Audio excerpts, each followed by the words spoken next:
The first 2 episodes of Masters of the Air have just been released on Apple TV, and this is a show that I've been looking forward to getting released.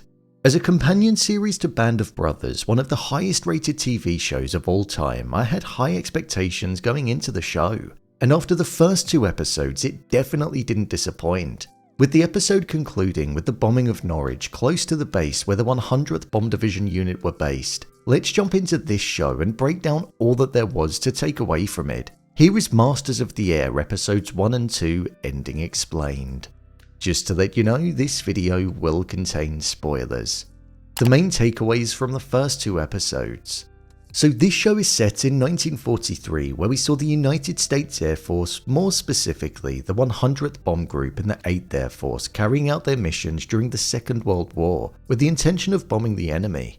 Whilst watching the episodes unfold, we had the story and events narrated to us from the perspective of Harry Crosby, also known as Croz, a navigator who at first we presumed was quite incompetent, but as the episodes went on we saw just how good he was, how respected he was, but how his travel sickness can get the better of him from time to time.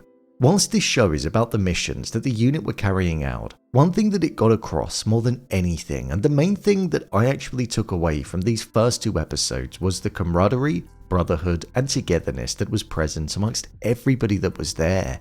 We saw this present in the way that they acted towards each other, but also in life or death situations, such as when Kurt's plane engines were failing and Bucky made the decision to slow the pace down of everybody that was in formation in the air so that he didn't get left behind.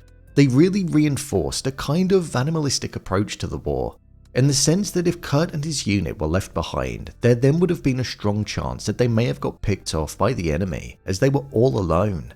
Almost like how a predator in nature tires out a pack of animals in order for the old, young, weak or sick to fall behind, and then they pounce and attack. I don't know if it was deliberately done that way, but it really reminded me of that and got that message across. The message that you're always stronger when you're part of a pack and you have people looking out for you. So with Bucky refusing to let one plane fall behind, he prevented Kurt from essentially being that metaphorical prey. With Croz then having to navigate a safe passageway, he was also a main reason why Kurt and the crew ended up surviving. Another sense of this comes from the 2 main characters in the show, Buck and Bucky. They both not only have belief in themselves, but they also have belief in each other, believing that they're going to get through it, survive and eventually return home. The togetherness and brotherhood is something which is at the heart of this show, and it's nice to see on screen, as it feels like it's at the core of what this show is actually about. It highlights the devastation, death, upset and terror that war inevitably brings with it. But this show also shines a light on the togetherness, friendships and camaraderie that is formed.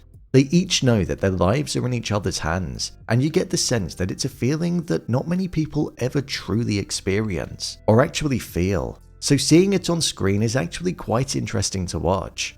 Another main thing which felt like it was present in the first 2 episodes was the approach that the American Air Force was taking with the bombing compared to the RAF, which is the British Air Force.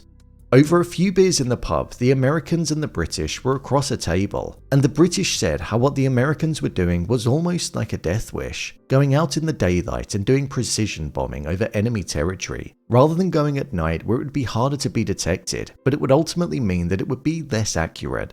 This is something that the Americans disagreed with at the time over the table. However, at the end of episode 2, we saw that Bucky said to Buck how he actually agreed with the English.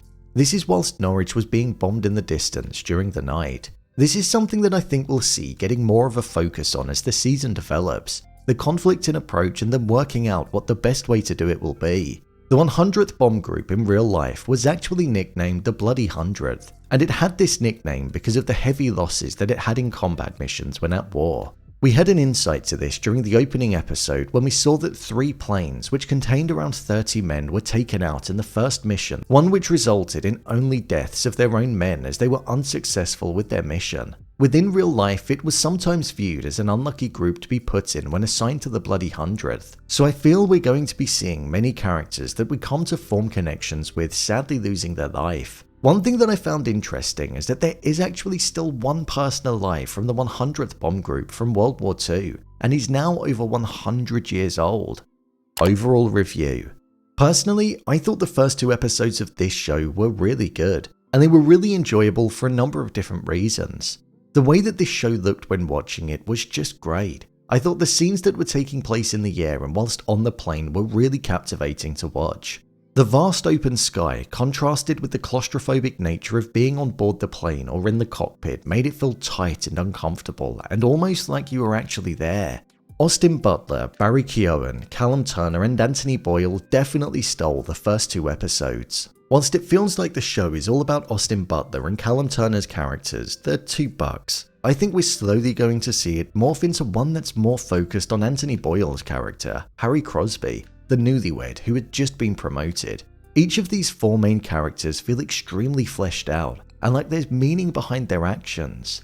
Bucky's contrasting behaviour to Buck is interesting to watch, as even though they are quite similar, they are very different people. And this was demonstrated as well during the opening scene before they were drafted out to war. I feel watching Croz's growth is going to be something that will be inspiring in the show, so I'm looking forward to seeing that happen. There were certain moments in the first 2 episodes which were just brutal to look at, and it depicted how death can just come at you in an instant during a battle when at war. For example, when members in the group were flying and then they would be dead just moments later in horrific ways, whether it be exploding in the air, freezing to death or being fired at. The injuries that we saw were also so hard to look at, such as when bare hands touched a hot weapon, and also when frostbite was present. Something which I didn't even really consider thinking about, to be honest, until watching this. Obviously, it's so cold when you're that high up in the air, but people being up there in a bubble and being fired at, of course, some people are going to freeze if they can't get out. So the full-on approach in pretty much showing us everything is something that I appreciated, because it didn't feel too much or like it was just forced in there. This show has 9 episodes that are scheduled to be released, so 7 more, and I'm glad that it does, rather than it having 6 or 8 in total like many other shows do. It feels like Masters of the Air is the sort of TV show where you need as much time as possible to truly tell the story of what actually happened, as it sounds like there's so much to it. And with it being based on a real group of people, the more time, the better. So I think having 9 hours within the show is just perfect. With a week to go until the next episode gets released, I'm looking forward to seeing what it brings.